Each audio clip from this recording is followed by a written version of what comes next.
Ukraine के पूर्व रक्षा सलाहकार लियम कॉलिंस कहते हैं 2016 में यूक्रेन ने अपनी सेना और रक्षा कंपनियों की समीक्षा की, जिसके बाद राष्ट्रपति पेत्रो पोरोशेंको के नेतृत्व में सेना की 5 बड़ी श्रेणियों कमांड एंड कंट्रोल, योजना, संचालन, मेडिकल और लॉजिस्टिक्स में सुधार किए गए। यूक्रेनी सेना आज अपने मुकाबले एक कई बड़ी सेना से जंग कर रही है। लियम कहते हैं कि यूक्रेन की पूरी सेना रूस की उन कुछ टुकड़ियों के बराबर है जिन्होंने शुरुआती दौर में उस पर हमला किया था। उसकी सेना में 1,25,000 आर्मी, 35,000 एयरफोर्स, 15,000 नेवी, 20,000 एयरबोर्न सैनिक और 1,000 विशेष सैनिक हैं। रूस के साथ सटी यूक्रेन की सीमा करीब 2000 किलोमीटर लंबी है।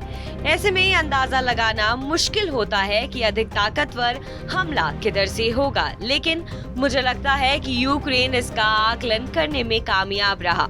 यूक्रेन की तैयारी, रणनीति और सैनिकों के मनोबल ने रूस की सेना की कमजोरियों को सामने ला दिया है। कीव की घेराबंदी की रूस की कोशिशों को यूक्रेन ने कड़ी चुनौती दी है।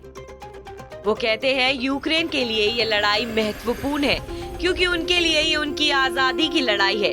वो ना तो परतंत्र बनना चाहते हैं और ना ही किसी का सैटेलाइट मुल्क बनना चाहते हैं। उनका मनोबल अधिक है और जमीन पर योजना का कार्यान्वयन भी बेहतर है। इसके अलावा ये बात भी अहम है कि इस बार रूस की जंग केवल यूक्रेनी सेना के साथ नहीं बल्कि वहाँ के आम नागरिकों के साथ भी है। लियम कहते हैं कि यूक्रेन में वॉलंटियरिंग का एक इतिहास रहा है। 2014 में वॉलंटियर्स रूस समर्थक विरोधियों से लड़ने के लिए सीमा के पास पहुंच गए थे। इसके अलावा प्रशिक्षण प्राप्त रिजर्व सैनिक भी रूस के लिए बड़ी चुनौती बने हुए हैं। यानी रूसी सेना यूक्रेन की सेना के मुकाबले बड़ी तो है, लेकिन जमीनी स्तर पर कौन किस पर भारी पड़ रहा है ये अभी पूरी तरह साफ नहीं है। लेकिन ये भी सच है कि यूक्रेन को हराने के लिए रूस वहां के शहरों पर लगातार गोलीबारी कर रहा है।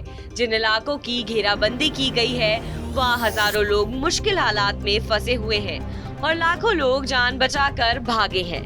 अब हम लौटते हैं अपने सवाल पर कि रूस एक ताकतवर सेना के साथ भी यूक्रेन को हरा क्यों नहीं पा रहा है। कुछ दिनों के जंग में यूक्रेन को हराने की रूस की योजना गलत साबित हुई। रूसी सेना को कई स्तरों पर मुश्किलों का सामना करना पड़ा। सैनिकों के लिए राशन की कमी हुई, गाड़ियों को ईंधन की समस्या हुई और फिर सेना तकनीकी खामियों से भी जूझ रही थी। ये भी सच है कि रूस इस बात का अंदाजा नहीं लगा पाया कि उसे यूक्रेन में अलग अलग स्तरों पर प्रतिरोध झेलना पड़ेगा। लेकिन ये रूस के हमले की पूरी तस्वीर नहीं है, क्योंकि यूक्रेन के दक्षिण की तरफ रूसी सेना अपनी पकड़ मजबूत कर रही है। एमिली फेरिस कहती हैं कि रूसी सेना की खामियों को देखते हुए किसी निष्कर्ष तक पहुंचना सही नहीं होगा। रूस के पास अभी भी अपनी कमजोरियों का पता लगाकर उन पर काम करना मुश्किल नहीं है और जब तक शांति कायम करने के लिए हो रही कोशिशें कामयाब ना हो, इसकी आशंका बनी रहेगी। कभी भी कुछ भी हो सकता है। आपको हमारी खबर कैसी लगी कमेंट सेक्शन पर जरूर बताएं। देश और विदेश की तमाम बड़ी खबरों के लिए आप देखते रहिए TV9 डिजिटल।